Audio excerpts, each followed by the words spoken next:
Hold Hey on. there, everybody. I'm Carson Grubaugh, I'm Sean Robinson. and this is Living the Line. Today, Sean, we got a book that you sent me a copy. So introduce us the book. Yeah, this is we were getting prepped for our conversation with Eddie Campbell, who's a fantastic cartoonist who's been working for many decades, and I had read a bunch of Eddie's work, especially focusing on his 80s and 90s stuff. I think it was a Top Shelf had a sale uh, in like you know 2009 or something where they were blowing out all of their Eddie Campbell stuff because they were going to I do these remember big that. Yeah, omnibuses, and I had just mainlined me some Eddie Campbell back then, and read hundreds of pages of his stuff all in one go, and was really enthusiastic about it. But I had this period of time in his work where I missed a bunch of stuff, and so we went back in preparation for that, and I bought a bunch of his more recent books in the past decade, and I thought this was be an interesting one to talk about because one, it's a fairly compact and it's a really a one shot in the truest sense. Everything is there in the covers, and two, I was just so delighted by it. And I've literally heard no one talk about this book.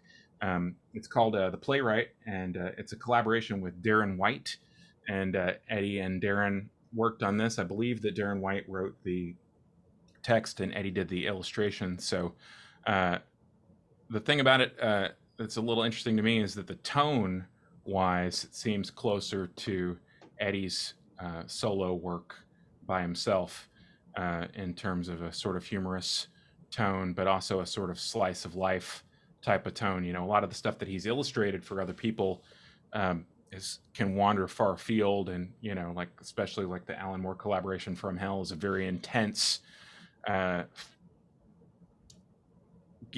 he's inhabiting someone else's thoughts, whereas this one seemed, at least in tone, maybe it's a purer kind of collaboration, even though I hmm think Darren White wrote all the text. But yeah, what do you think about it physically? Just because we talk about the physicality of the book sometimes. um, I yeah. I think that mean, this one in terms of the print, I think because it's in color, it's like that looks good. Like yeah, I don't think we need to do any zooming in on no, this book. There's a few things where it looks like maybe the color gets kind of dark, but I don't know. That could just be the original painting.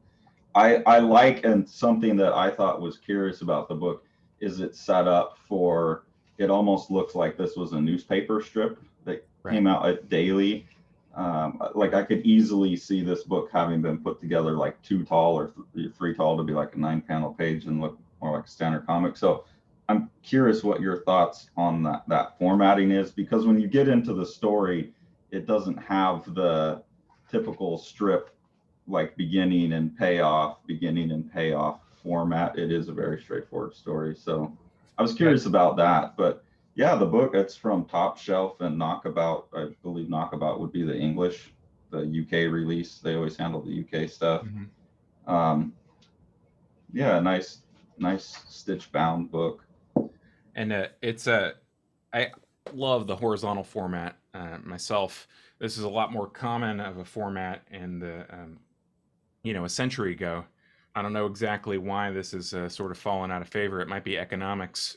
If you print a book horizontally, they actually have to use different orientation for the paper stock because you really shouldn't bind a book against the grain of the paper, and so you know horizontal books can be a little bit more difficult to set up because that's sort of not the norm in terms of the actual physical printing of it. But I really like the physical format a lot. To me, uh, it's like a really streamlined reading experience in the sense that you know exactly where you're supposed to go. It's not like you have any kind of struggle with it whatsoever. So do you Uh, think that's part of their intention there, is they want that, because it's not like a tricky story in any way. no, It's very linear. And I think this is a good example of the kind of thing I was talking about when we talked about Fair Windsor Smith monsters, is like, why can't you just tell a story from start to finish with no gimmicks, no tricks, like a serious, right.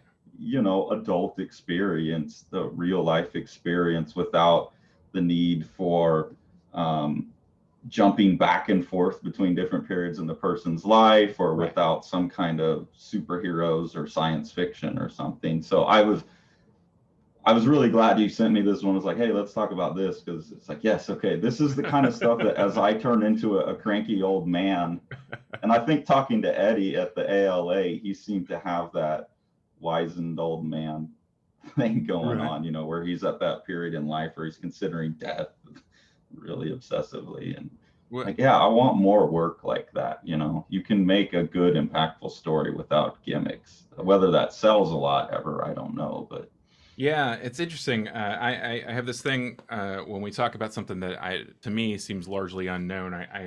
This is probably a bad habit. I look at Goodreads and mhm. I just kind of skim, the top responded reviewers because I'm just kind of curious about like to me that's like the marketplace, the fishmonger, uh, Yeah, you know, yeah, response to the book, and it's very interesting. It came out in 2011. The Playwright did, and some of the responses made me think that maybe the sort of political tides that were turning then, you really started to get a sort of push, which is maybe that wave is crested now, but a push towards greater diversity in books, or the perception that the author's identities are more important than the content itself. Maybe um, that's so when you this really was too much of like a old white man's experience, and we've you, heard enough of that. that is literally the top thing I was seeing is do we Okay. need more comics about middle-aged white men, and it's an interesting response because to me it's like, did you read the entire thing?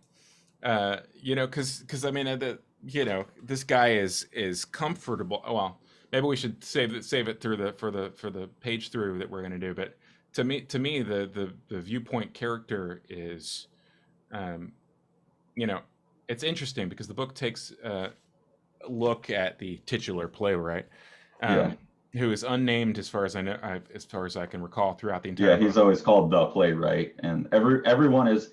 I mean, it is. I'm looking at the first. I'll go ahead and pop up the Yeah, screen share, and we can just pop through. I can see where people are like, this is just the incel character. Yeah, it's always the playwright, the young girl, the nurse, so right. the agent, and everyone's always cast in that role. But I think that's already a damnation of simplifying people down.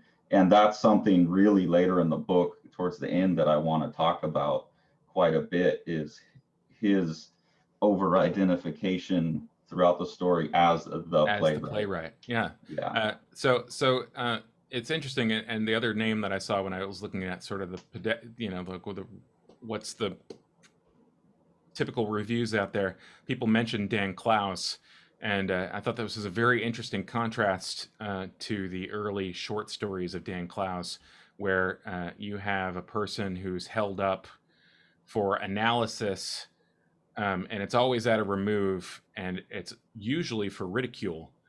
The sort of Dan Clowes model that I'm thinking about is like the short story, The Caricaturist, where you've got a guy who draws caricatures at a fair, and Yeah. the entire story is observing him closely, but sort of like you might an insect. And the conclusion at the end is usually, well, this guy's weird. Yeah. So you're talking about, there's this book, Yeah. Caricature, and it has 7 stories. And I think the one you're talking about is pulled from somewhere else, but this is a collection of stories. Oh, okay. Yeah, there's several of them in that collection that have the sort of same general view to them, and I happen to like those, but they are very sort of thin in the sense that you're just holding somebody up and saying, well, what do you think of Yeah, this? this is, well, we're getting bad lighting. Another book that I pulled with Seth, it's A Good Life If You Don't Weaken. So I get the criticism of like, I also am tired of books about artists struggling with being artists. Right. There's another reason I pulled this one. But there was like, that was a genre, or still is a genre, of like, I don't know, middle-aged white guys Right. complaining about being middle-aged white guys, but cartoonists complaining about being cartoonists, or Right. cartoonists complaining about the difficulties of being an artist.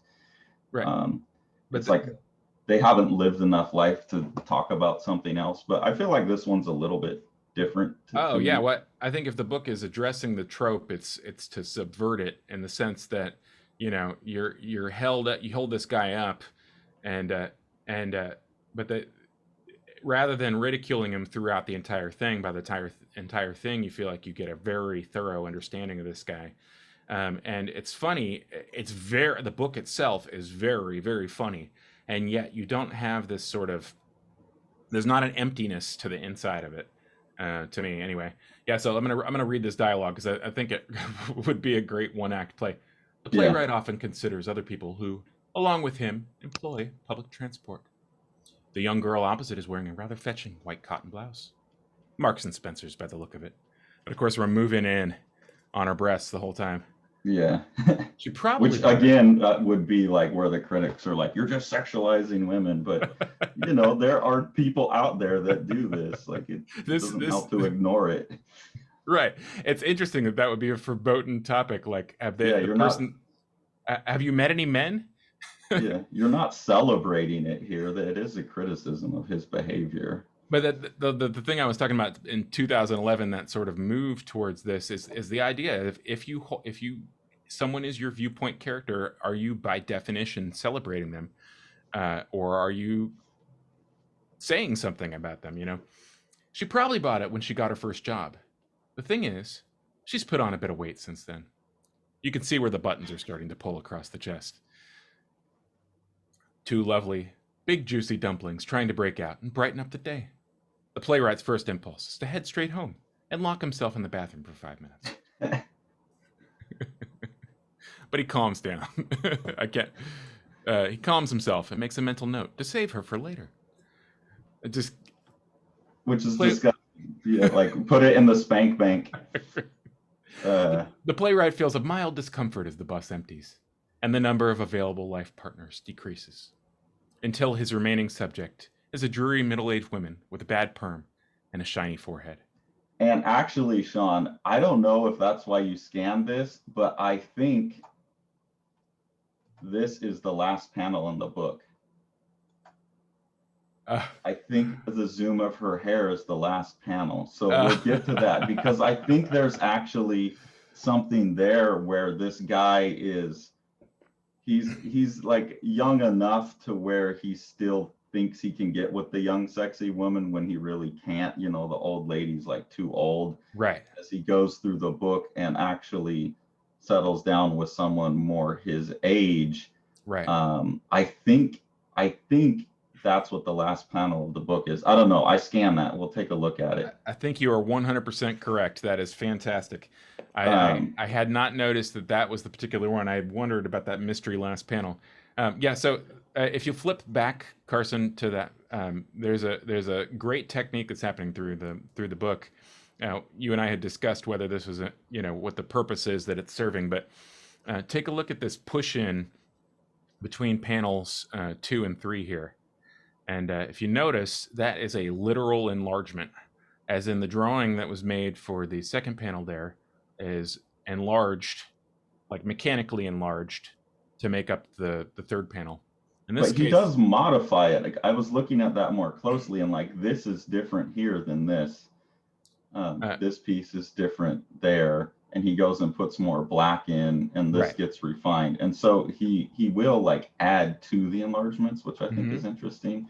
And then on this one, this is definitely a totally different drawing, or there's been whiteout or something. I think he's gone back into it. Look at the this schmutz. Is the same. Look at the schmutz on the side there.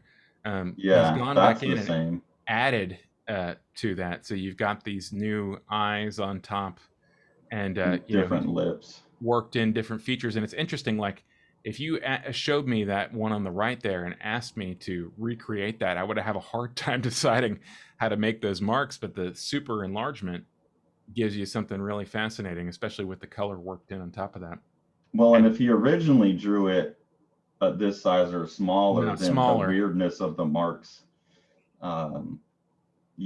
becomes more evident.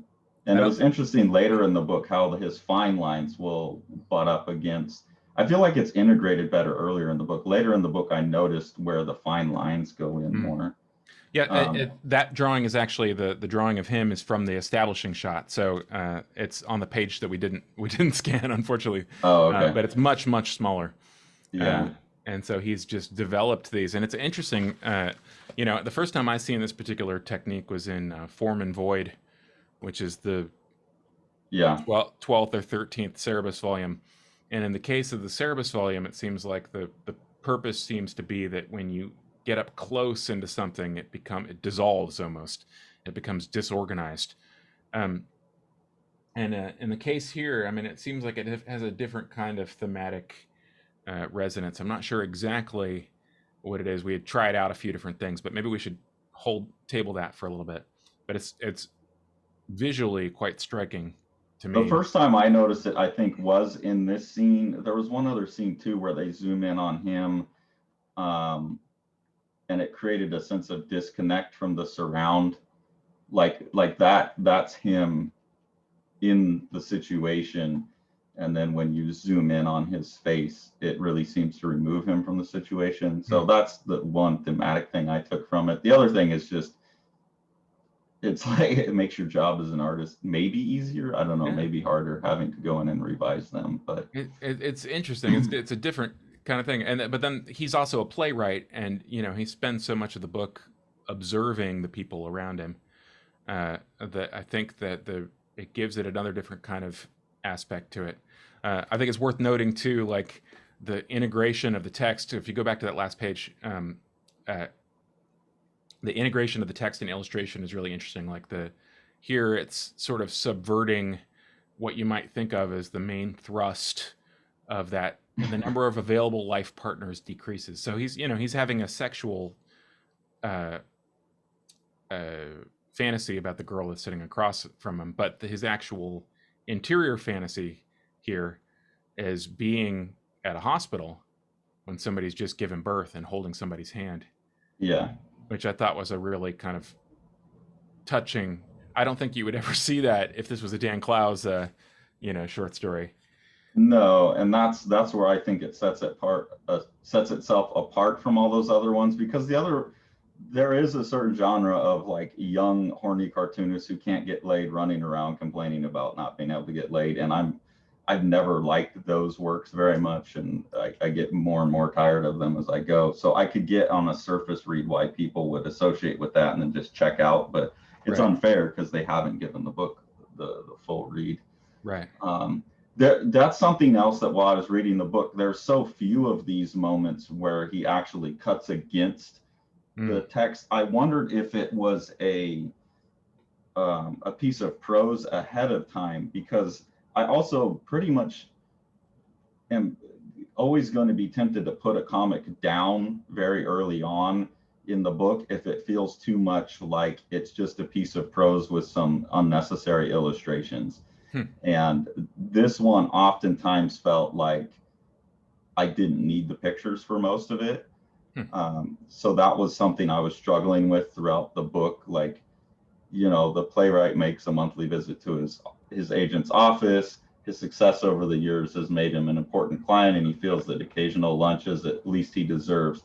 Like, the smug look on his face doesn't add too much to my understanding. Oh, really?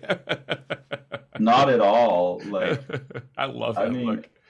It's a funny look, but I don't think it contributes much. So I was struggling with that with the book. Like, why is this a comic? And then at the very end, it's necessary to be a comic. And it's easy to forget, I guess, in the reading experience, those couple other times where it happens, but they are few and far between. And I think maybe that's also intentional. That's where those moments where he cuts against the pure prose of it are the most emotionally impactful ones. Right. So I think the unnecessary nature of most of the illustrations is maybe kind of intentional in that it ramps up the emotional punch of when they do become necessary. I'm always very critical about that with comics. Like, why is this a comic? Does it need to be a comic? I wanted to also point, if you go back to that page one more time, the color usage on this page is quite exceptional. Look at the way that the red on the first panel leads your eye down to the red on the second panel, and then back up in a zigzag Yeah. to the red of the other one. This is a really sophisticated color unity happening there. And then the green that is the coat of the man who's departing on the bus is the is represented in the flowers on the second panel, but it's also as a wash behind him right there. So I mean, it's just like just a nice color unity touches there. I think I about wouldn't that. even see that because I'm colorblind enough that I Right, don't even register that as like an intense green. my apologies, Carson. No, it's okay. I mean, I can deal with color. Obviously, I paint, but seeing it in other people's work, I do miss out on that kind of stuff. So Right. it's fun. It's good to have that pointed out. This isn't a book that I would have tagged as like interesting for color because they're muted, and that's where I have trouble is in the muted tones. So I mean, it's good. It's good to point that out. Yeah. So let's. And it creates a big absence, like Right. to have the red green contrast here and not here does create an absence that until like as soon as you point it out, I can, oh yeah, it's like it's a weird thing. Like I can see color, it just has to be pointed out to me. It's like a weird placebo effect. Right. So as soon as you say that, then I can recognize how big of an absence it is over here. Yeah. It's interesting. Let's keep going there. The next page, this one I tagged because of the makes it fairly obvious what the tactic is with the close up. But Yeah. I really enjoyed it. It's funny because I got about halfway through the book before I realized it was literal enlargements because they're so extreme. But well, he does modify them. Right. So he muddies it up a little bit. And Dave and Gerhard would do that too. They create the master drawing, but then if they blow it up, they'd go put extra cross hatching or whatever. Right. And there's some of that on Strange Death. This page. So the other thing is, you know, there are funny moments in this book for me, but overall, I felt it was like a kind of somber read. So it's funny to me that you found it so comedic, because even the comedic moments are so sad. Like he's such a sad. This is the perfect example. So what? This is his agent's wife that he's massaging here. This is his agent. His agent is a woman. Okay. Yeah. And he admires her lovely bone structure and thinks her magnificent jawline has only been improved by time and a finesse of fine lines. Prior to the agent's marriage, some 10 years ago, the playwright felt it appropriate to assure her fiancé that there had never been an improper element to their relationship. The fiancé found this quite amusing. And yeah, they're both like, yeah, right. Like I was ever worried about that. And you notice the second panel there, he's outside their apartment. And you know the door is closed. The green door there is closed, and then inside the bedroom, it's illuminated by, they got green wallpaper. Okay. And you know, has the same yellow illumination. The yellow illumination, which is rising up in that first panel there. So he's like walled out from them physically. You know. Yeah. Okay. So I'm missing some of the subcontext of the images because of the color. The color issue, which is interesting. Yeah, I did find this one funny and sad. And I guess we should say the guy is a celibate for however many years. Like, right. All of this kind of longing and lust. Like he's not someone who's capable of getting into any kind of romantic or sexual situation. And it's interesting that's disdain that most people have for that, or that, you know, that wouldn't be a moving thing in most contexts. I mean, the only two pieces of art off the top of my head, of course, we're going to bring it back to Cerebus, that I can think of that treat celibacy as or loneliness and celibacy as sort of like things that are not just like sort of aspects of ridicule, would be this and Jaka's story, the 5th Cerebus volume. Yeah. It is something that I think is often ridiculed. I remember that kid that like ran a bunch of people over and shot people up in Santa Barbara. I don't know why him out of everyone. I usually just, you know, don't look into those things too closely. But for some reason, I read his manifesto. And he's obviously a troubled character that pushed everyone away, and you're not trying to create any sort of empathy for him. But I was interested in the fact that he was so lonely in his own celibacy and so consumed by the sex, and that he couldn't get laid and all of this stuff. Fixated on that to the exclusion of everything else. Yeah. Yeah, and it's super problematic, but I never saw anything. It was always like, oh, bro culture on the internet, was to blame, but there was never this deeper understanding of like the over importance on sex in our society as a whole. Right. There was no, yes, it's a problem, but there was this over interest in sex that was never addressed. And it's the same thing we were talking about when we were talking about like I think it was with Brandon talking about Nazis and punching a Nazi, or no, it must have been during talking about monsters, like a movie like The Reader, where you do try and create an empathetic view. Like, if you want to stop things like that from happening, you kind of have to really understand the root cause, and figuring out like loneliness as a thing and creating empathy for loneliness, and not just stopping it at sex. Like the guy can't get laid, it's because he's a weird, pathetic creep. I mean, like, yeah, these dudes, like, they push everyone away. They're weird, pathetic creeps. But there are these other things that are being ignored. And I do think in this book that it's showing, like you said, it's not just the sex in this character's case, at least. Right. It's the loneliness. I think that's really important. I don't think we had any scans of it, but there's a later scene with the proctologist, and you get the sense that he's like relieved that he has human contact. And it sounds nutty, and that's the great trick of this book, in my estimation, is the humanization of something that can remain funny but also be human. The playwright regards this, right. The playwright regards this as a great breakthrough in his social conditioning, although he knows better than to confuse such acquaintance with genuine friendship. He feels an acceptance long since bleached out of him by his public school education, national service career, solitude, and family rejection. And what's the breakthrough here? I forget. Like, he's just able to hold a conversation with somebody. Yeah, he's talking with I think he's talking with the girl who works at the bar, and has a sort of like is able to talk to her without being overly familiar, and also without like thinking that she's hitting on him. And basically, like that's his, like, she knows his name or something. I don't recall the exact details, but there's some small little.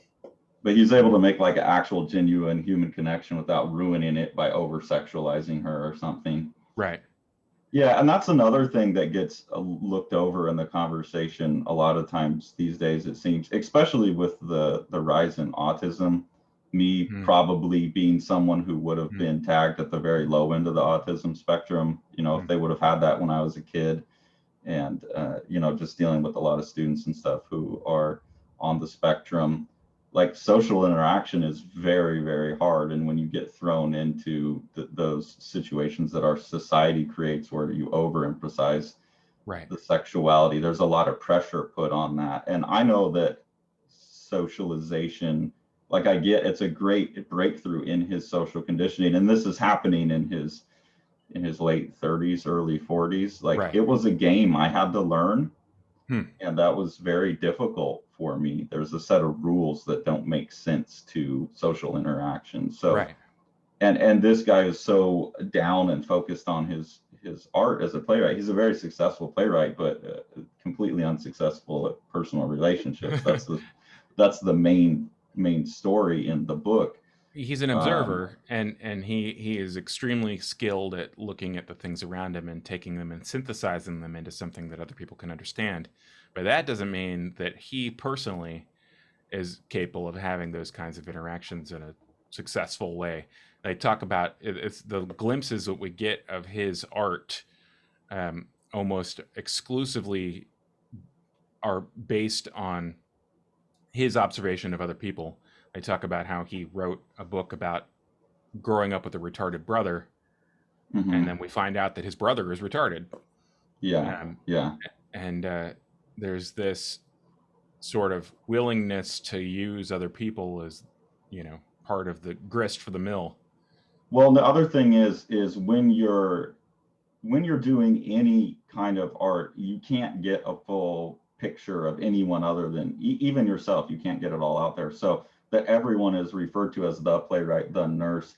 Like, I feel like, especially as cartoonists, but writers as well, you have to assign someone that character role. Well, you don't have to, but it's pretty normal to just tag them as this, and they're kind of playing out that role. It's really hard, and that's what this book is doing better, getting a more robust picture of a complex human.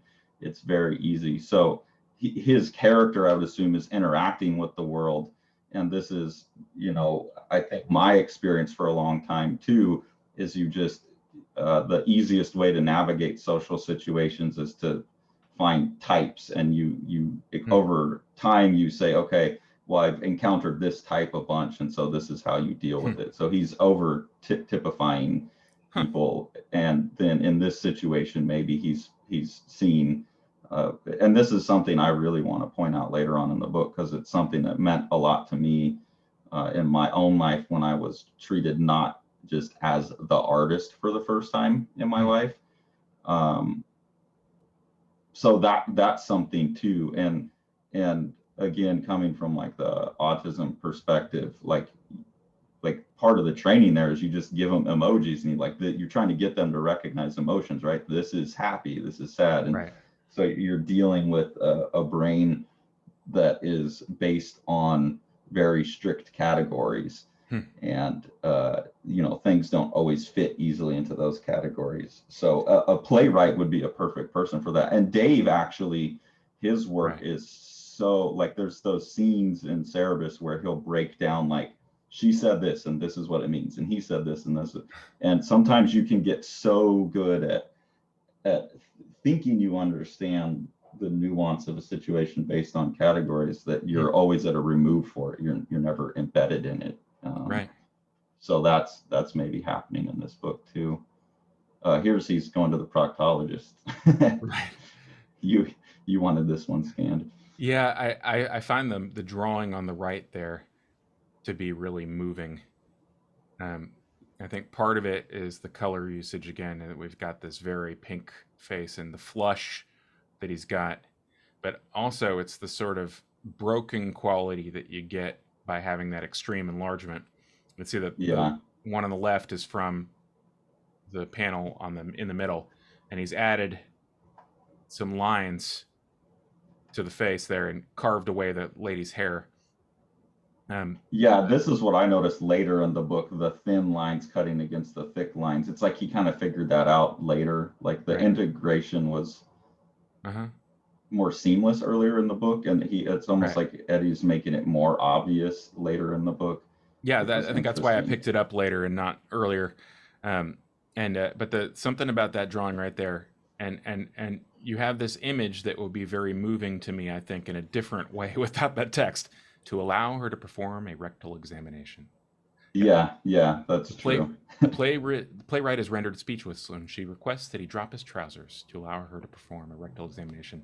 And that face right there, to me, is like the entirety of it. It's like shock, awe, embarrassment, and like faint hope and pleasure, which is, and kind of sorrow, but also like the ooh, right, the ooh face. But here it's more of like the longing look at the young pretty nurse. Right. And you blow up the longing look and you turn it into the ooh look. Yeah. I don't know. There's some social psychologists who had a list of things. This is basically like a barroom argument. I don't know if it's actually been studied, but a list of topics that if you want to tell if somebody's lying to you, you ask them questions on a certain amount of topics. And it includes things like, I sometimes find pleasure in my own bowel movements.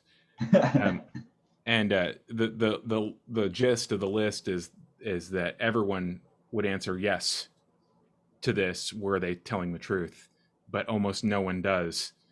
Anyway, I should send that to you sometime, but I thought about that. I thought about that when I was looking at this panel right here, because I think that this is like such it's like relatable in the like least likely to be communicated way. As in, like, I find it immensely relatable and interesting, but I doubt that most people would say that they relate to it. Well, and that's interesting because it's something I tell my students a lot too. As they start to develop, as we start to get past just pure technical skill and we get to like, what are you saying? A lot of them make the mistake of the playwright. They rely on very recognizable tropes and icons and stuff. Like one of them that I see a lot is like a girl eating a donut, you know, and I see this on Instagram too. You'll see like a very attractive girl in her underwear, but she's like covered in donuts. And it's supposed to be, or, you know, they're poking their like barely their belly in a mirror or something. And it's supposed to be a commentary on women's bodies issues, you know. And it's very thin, you know, it's easy, we all know it, we've all seen it before, a million other people have done it. And so I'm always encouraging them, like, do the embarrassing thing. Dig into your personal experience enough, because you're trying to say something universal to as many people as possible, a universal human experience, and icons are the easy way to do that. But they're too recognizable, so they don't stick. That you go, yeah, okay, you know, people have issues with their body. We all know that. We've heard it a bajillion times. You move on from it. But if you can drill down into an embarrassingly personal kind of view, surprisingly, you'll still land that universal impact oftentimes, but it will stick more, like in this instance, right? It's right. That universal experience, but no one's going to talk about it. And so I'm always encouraging them to try and find, okay, what's your experience with weight issues? And not just the donut or the mirror or the thing that everyone does, but what's your weird one that you would never tell anyone? And so this panel has that, like, hey, you know, I got this cute nurse stuck her finger up my arse, and you know, I was kind of confused. Like, that's something you wouldn't normally talk about. Right. But so I think that cuts against the whole thing of the playwright treating everyone like symbols and roles, the playwright, the nurse, all of that. So that's interesting, quite interesting. And then this panel, this is one I scanned. This is exactly that. So this is his brother needs to be taken care of later in life, and he has a live-in nurse come in. And he gets to know the nurse as a person through her function, taking care of his brother. But then the brother dies and she stays around as a housekeeper, basically, right?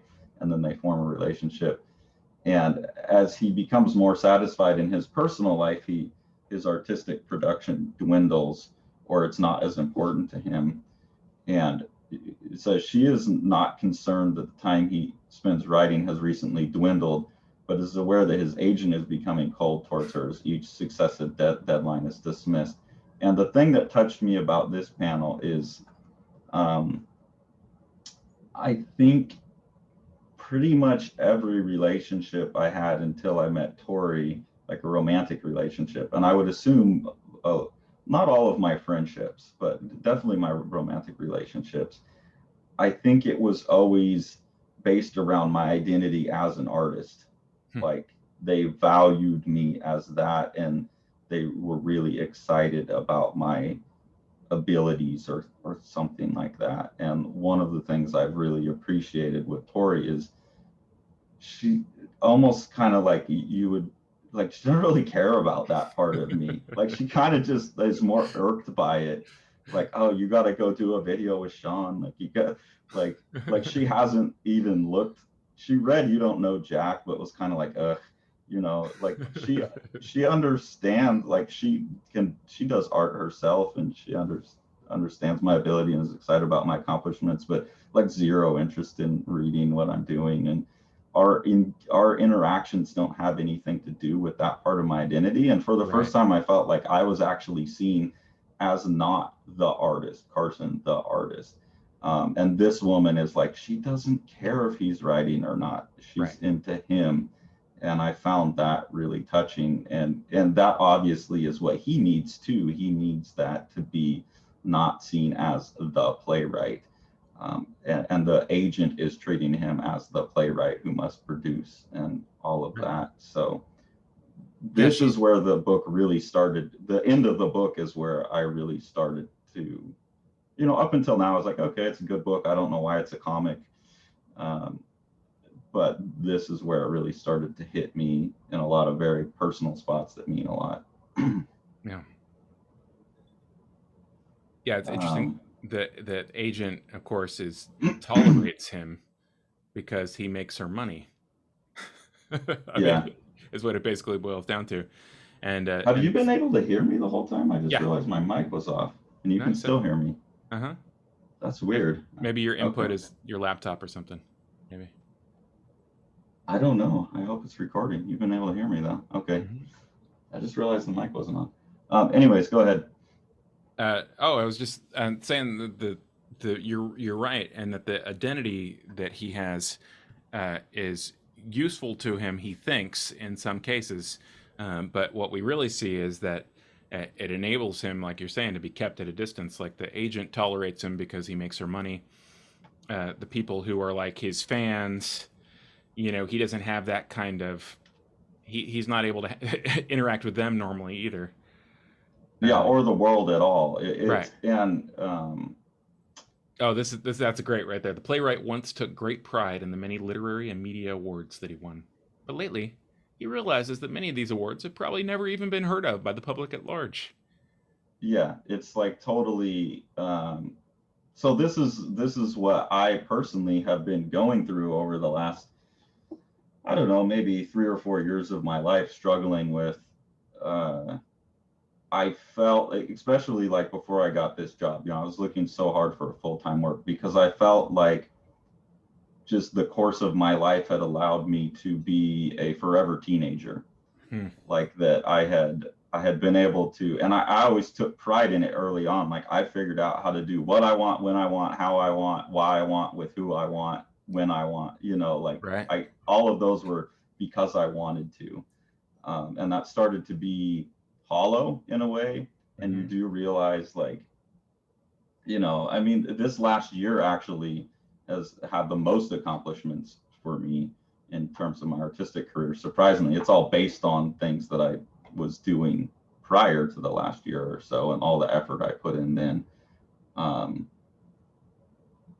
But it is all like, we're having some good success, it seems like, with the book. I just won a cool award, and we're going to be going to New York like next week to go. Like I have a painting showing at Sotheby's, and those are all things where you should, oh my God, like, but I mean, no one really cares. Like, and I've always known that as an artist. Like, that's why I've never done anything to try and get my stuff published really before. I've just tried to get away free on the internet. Like Michael Jackson has he sold 75 million copies of Thriller or something, and that's the most. And plenty of people who have never bought it have heard it. But you think about 75 million compared to the current almost 8 billion currently living, compared to how many people have and will live.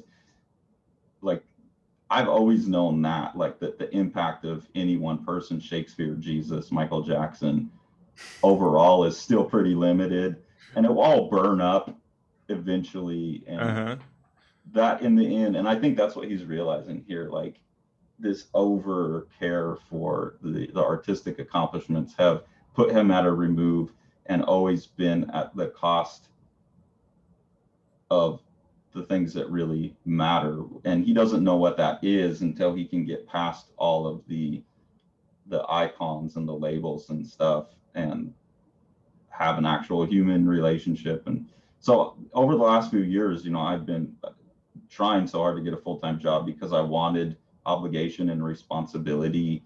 I wanted to not be a teenager anymore. It just felt hollow. Like, I started thinking about, where am I going to be when I'm 80, rather than, like, no matter how successful I am now, if I had a career in comics or something, it's not going to sustain me till I'm 80. Right. it won't be fulfilling when I'm 80. Like it won't be what my dad has when he's playing with my niece. Uh, yeah, like it just seemed like a hollow thing to chase. So I've been thinking about that a lot in the last 3 or 4 years. You want to read this page? Yeah, and then he's kind of realizing this as well. Right. None of which has altered the fact that without any financial dependency and crippling self-judgment or an optimistic hope of impressing estranged family members. So he's kind of like financially stable. He doesn't have the crippling self-judgment. He's not trying to impress, dad or somebody like that, is kind of the suggestion. Like mom or dad didn't love him enough, so he's trying to impress them. Without all of that bothering him, he has nothing left to say.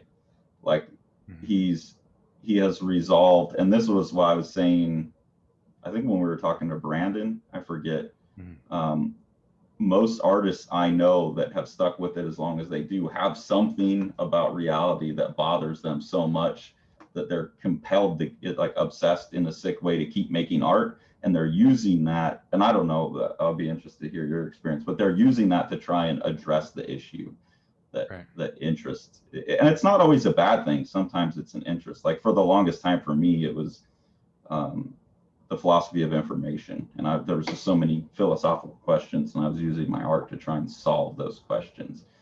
But underneath all of that was an interest in control and trying to figure out how to exert greater control and being distressed by my lack of control.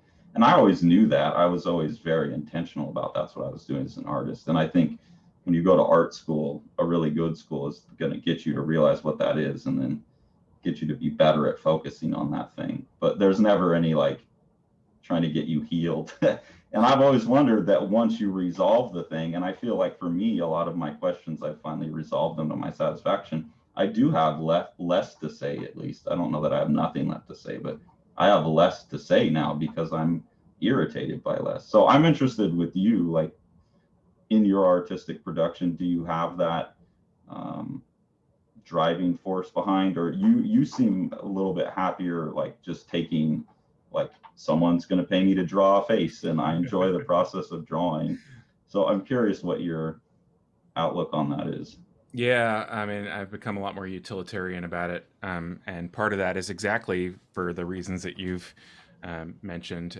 I got involved with a person who I really loved and cared about, and who cared about me as an individual, and not as a person who could do something, which is interesting. So my wife Rachel and I met each other in 2010. The tail end of 2010 and 2011, we became involved with each other. And, even though we did artistic things together and, we like toured the world playing music together, she was never impressed by anything I could do. Yeah, exactly. Yeah. And And that's useful in a weird way. It is. It's not a barrier. It's not something that, and to her, the visual art stuff is just like a black box. I mean, she doesn't understand it so much that it's just like something that it's just like if your husband could juggle chainsaws, it would just be like, okay, well, he's out juggling chainsaws. And, and yeah, as far as resolving things, I mean, it is interesting, the young confused energy that you can have when so much of your life is untethered from something, and you almost need a place and a shape to put all of those things. And art can be a convenient. I'm really mixing my metaphors here now. Art can be a convenient shelf to put all those things on, or if you prefer, a convenient like blueprint to take all your energy and feel like you're building something. But yeah, when you start to have a sort of satisfied life, I think that everything sort of changes. Which is not to say that I plan on never making a art for my own purposes again, but it's been very difficult to sort of get back in that mindset and try to reconnect with that. The closest thing I've had to that was a year ago. My left hand stopped working. I'm left-handed, and basically I went through I won't give the whole thing, but I woke up in the middle of the night and my whole left side of my body was numb. And then I woke up at just horrible pain and had to walk around the house trying to make my left side of my body come back alive. And then the next night, my whole body was numb. I woke up Mm. again, and I went through many months of not being able to clasp my left hand in a anything other than a very light kind of way. And it didn't affect my drawing or any of the illustration work that I was doing, because I hold a pencil very lightly, and I did everything at the time with a brush. I wasn't using nibs or anything, and so I could hold the brush really lightly, and I literally kept painting and kept drawing and kept doing all the illustration stuff that I had coming in. But I couldn't play the guitar, and I couldn't play the drums, and all of the things that were sort of pressure valves for me went away all of a sudden, and I was like facing, something fairly serious, it seemed like at the time. And all of a sudden, I just went nuts. My brain started writing songs like a mad person. And I wrote 26 songs in a period of something like 4 or 5 months.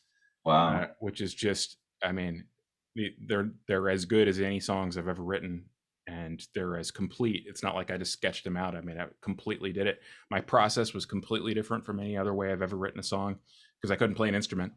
But my brain was just like, you're dying. You've got to do something. You've got all these different things. And I don't know exactly what it was, but I had this drive that I haven't had in years and years and years. I wasn't performing. I haven't performed in several years since we had kids, but it was like a drive, like a lust for getting these things down. And as soon as I knew I wasn't dying and I started getting better, it turned out to be a fluke thing. I mean, it's still not like totally clear exactly what happened, but as soon as I started getting better and my hands started coming back and the strength came back in my shoulders, and it just went away. Do you know, like, when you were younger, like what the theme, like, could you, not like a whole artist statement, but what was the kind of, like, the way I talk about it is I had a center of gravity, and Yeah. then all of my projects orbited around it in some way, and they may seem to have a different focus, but there was this center of gravity that for me started, what happened is I looked at all of my artistic production, probably just mostly through junior college. I was a pretty productive student. I went back a little later, but I was definitely an artist. I wasn't a student. I was making art, and I sat down and I just clicked through all of it on my computer, and I said, I'm really interested in transformation. And then, well, why am I interested in transformation? Well, I hate change.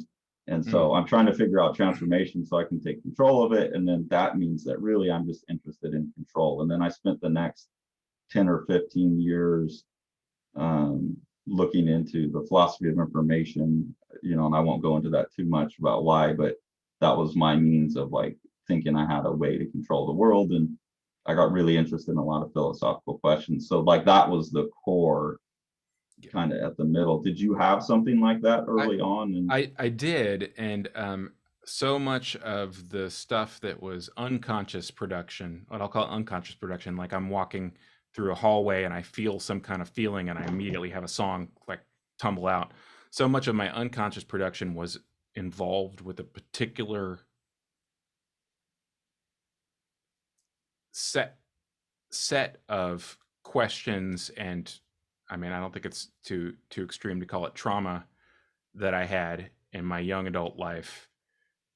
That it was rather shocking when I really figured out so many of the things that I write about, so many of the things that I'm making art about, when especially with the unconscious art, something that I'm not intending it to have a certain subject, it just happens, yeah. And I actually had a bunch of talk therapy in 2010, 2011, and it almost totally extinguished that. Extinguish the artistic production. Yeah, because I'm happy and I resolved those things. Yeah. And I mean, I'm not saying that I stopped producing art. I'm saying that the sort of overriding central thing that was in a lot of this really driven stuff, the stuff that meant a lot to me, and sometimes like bandmates or something would find fairly inexplicable, or people who were Yeah. just looking at it wouldn't seem to understand the resonances that it had for me personally. Those things I just was not interested in anymore. And I think it's because I like resolved it. And I don't want to go into it. It's not like something I don't know if it's really even beneficial to other people to hear that. But Yeah, yeah, fair enough. maybe that's part of what was moving to me about the book is I really strongly related to it. I mean, I never had a time period where I pushed away other people, I think, because of the things I was making. Um, but certainly a lot of what was inexplicable to me about the things that were driving me as an artist were largely resolved by being in a happy relationship with a person that didn't push any of the buttons that were at the root, I think, of a lot of that production. Or viewing you as just the Person this. produced, Yeah, yeah. that was something that meant a lot to me, and I didn't, until I had it, I didn't realize it. Yeah, I really intentionally, I had a 5-year period where I avoided all romantic and sexual relationships intentionally. But I think that a lot of people also think, well, you're just not capable. And it's like, Yeah. no, I had plenty of opportunities during that time, but I was focused on the art, and I was focused on trying to get my career set up. And I had some things where I wasn't pleased with my own behavior and relationships, that was like, okay, I'm obviously too selfish of a person right now, and I'm not going to offload that on someone else. Yeah, then coming out of that, you know, in a few situations where I was definitely seen as the artist, and that was very distressing to me. And was never happy. And then, yeah, being not tagged as that and just being like, Carson, this is like a complete package. It's very interesting. And then, yeah, in 2018, I would say my artistic, and maybe that's what I had to do. I had to go down that hole and answer these questions about it, these philosophical questions I was so involved in. And once I kind of resolved them to my satisfaction, and I found a philosopher, I had known him throughout the whole time, but who I felt like was answering all the questions in a way that I never could. I was like, okay, someone else is doing the work. I don't need to do it. And then in 2018, I guess, is when I really started to feel like I had run my course on the personal stuff. And before that point, and this is one of the reasons I didn't do comics for so long, I would get a script and I call it "My Soul is Vomiting." Like, the idea of doing anything that anyone else wanted me to do would make me feel sick to my soul, because I had this other things that I needed to do. In 2018, all of a sudden, the idea of taking a commission or working with someone else it didn't give me that feeling anymore. And I used to be able to not produce, like my technical skills would not come to bear in the same way if it wasn't mine. Working with Dave on Strange Death was something I cared about enough that it felt like, not his and mine, but I never felt that, even though it was prior to 2018 that we were working on it. But yeah, now I feel like I have things I want to do on my own, but same as you, like, you're more comfortable taking a commission now, and I can, those technical skills now, I can look at it as I'm checking into a job and I'm doing a thing, and it's a technical thing I enjoy, but I don't have that like demon clinging on to me in the same way, which is really nice as well. So I think that's we'll switch back to the, spoiler alert, but the final page of the story is the playwright has reached his conclusion. So, and he never writes another word. And at that moment, he's no longer the playwright anymore. Right. He's just whatever his name is. And he hits the TV remote. And I was really curious, given the zoom in, I was wondering, what the hell is that? It's obviously a zoom in. And when I was looking at your scans, the one that jumped out to me was like, I think it is that woman on the bus's hair. I think you're right. That is fantastic. Talking about catch. A bad perm and a shiny forehead. And there it is. And that's where he's wrapped back around to no longer having this. And I think at some point he talks about the nurse, like he kind of finds the wrinkles on her face beautiful, that they show her character. I couldn't find that one, but I think at some point, instead of like kind of shooting younger than Horror. he should be. He Right. actually finds life and character beautiful, life lived and character gained beautiful, and he grows up and matures. And he's actually, to me, looks more fit here than he's drawn. He looks Yeah. pudgier earlier in the book, so he's actually more fit and healthy, and Right. probably at this point in his life could go pick up a younger woman Right. in a way he couldn't when he was kind of a dumpy guy, but he's finding that deeper, more mature thing. And so I think this is an intentional callback to, like, hey, you judgmental Right. prick, younger me, like that person that you were on the bus with saying, my, oh man, crap, my soulmates have been whittled down to this old bag. It's like, hey, dude, that's where you actually are going to find the thing. So I think that's what that final panel is. I could be wrong, but I think that's what that is. I think you were correct. That is just a fantastic catch, and if it's not, I just choose to believe it. So right. Oh man, what a great book. I hope that people will check it out and take a look. And it has given me much food for thought in terms of horizontal formatting and also for compression. And I felt like the rhythm of the book made me wonder. I think about this a lot, especially like efficiency in comics. Like you want to tell a long story or a story that takes place over a long period of time. You got to put in the labor at some point, and how much are you really going to work? Are you going to write a story that's going to take 3,000 pages to tell? This is such a successful use of narrative compression. I could see this being a good model for a portion of a larger graphic novel.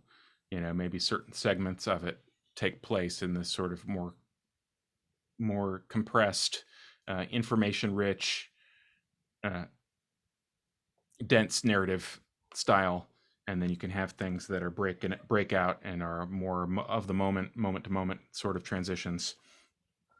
well, it is so finished and complete. I mean, there's some strategies that people could steal, but it is a complete unit. I think when we were talking to Eddie in the ALA discussion, he said that, like, Dave always used to say, it doesn't matter about the size, it matters about the completeness. And then he made a joke about Dave bragging about the size of his, which is funny. And so that's an interesting, having read this, then it's like a good, like, here is complete without being six. I mean, what Dave did is something totally different. So it's not like any of us or Eddie was denigrating that. No. He was just pointing out that, like, you can get complete and impactful in a short piece.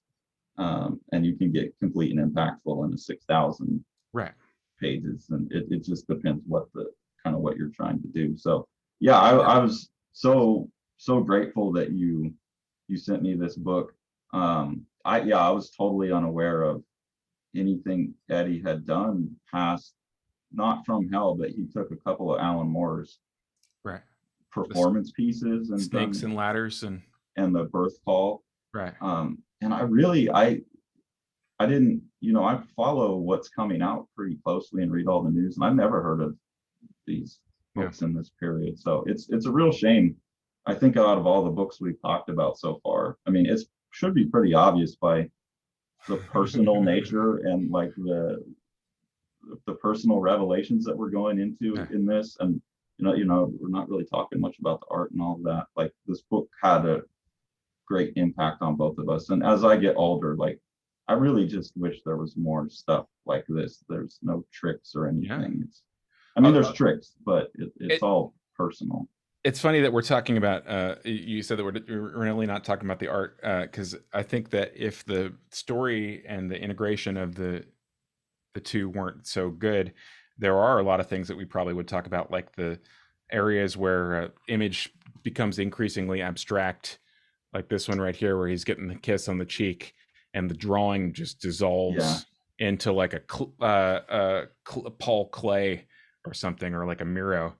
And there's a few other sections where he's talking about going to visit a prostitute, or wanting to go visit a prostitute and not going through with it, where the prostitute is rendered in the style of various uh, painters who painted Yeah. exclusively women, and I thought that this, there's some quite striking, like, formal uh, visual decisions that are very interesting and sort of Yeah, and normally I would have had put stickers all over all right. of those things. And I mean, especially the style as symbol, I talk about that all the time, style Right. as symbol, but it's almost the thing where that's the best formal tricks, I think, are the ones he does it too, like where he's changing Oh yeah.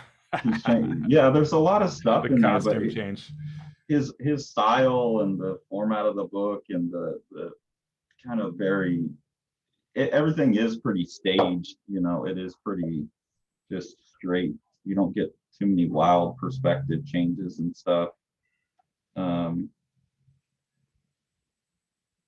yeah, you kind of it just becomes part of the thing and you really focus on the story. So I think that's another thing. As a young man, I was always, and still am, quite interested and quite impressed by formal trickery. Mm-hmm. But that's oftentimes just clever. So as I get older, I see clever. I used to think clever was like the height. And now Right. I think, well, clever is like, The junior high surface. kids are clever. Right. Yeah. So I, yeah, I'd like to get past just that. So that, yeah, I think that's a great book. Unfortunately, is it even in print anymore? Yeah, I'm not sure. It looked to me like the first printing might have been remaindered, and that you can still get it. It's a fairly affordable book. It's like $14.95 for the cover, but I think that it's probably remaindered because I mean the one I sent you looks brand new, right? Yeah, yeah. This Mine doesn't mine was look like a used book. Mine is brand new too, and I think they were purchased from the same seller for like $5 or something on Abe Books, Okay. which is usually a good indication that a book has been sold for less than that from the wholesaler. So maybe they have a overstock or something like that. But anyway, you can pick it up, dirt cheap, and man, a fantastic read. And Top shelf, put it back in print. well, it'll come back. Everyone go order. Yeah, it'll come back out with a double if they have a sequel, right? Yeah, that would be awesome. They sell out their warehouse stock by buying them all in remainder, and then they might consider a follow up, the Yeah. Playwright 2, more writing. Old age and no writing. Shopping for groceries. So speaking of books that you should buy, Yeah. Strange Death of Alex Raymond. Sorry, I don't have that pulled up. I should have. it is coming out. We will have a street date hopefully for you soon. I've been talking to the printer, and they are going to be flying across the country in an 18-wheeler over to Carson's door fairly soon. So pick that up, and if you've been enjoying our talks, I hope that you will enjoy the book as well. We're gonna have an 18-wheeler come to my door again. I'm talking to them about it. I'm going to see if they can Okay. lop a few wheels off it. All right, here we go. Strange Death of Alex Raymond. You can get it from your local bookstore, local comic book store. Obviously, you can get it from Amazon. Dense in a totally different way. Yes, very different, very, very different book. But I'll be gratified if you guys enjoy both of them. So Yeah. it's great to talk to you, Carson. Turn this over, Sean. Thanks for talking. Yeah. Have a good one. You guys have a good one.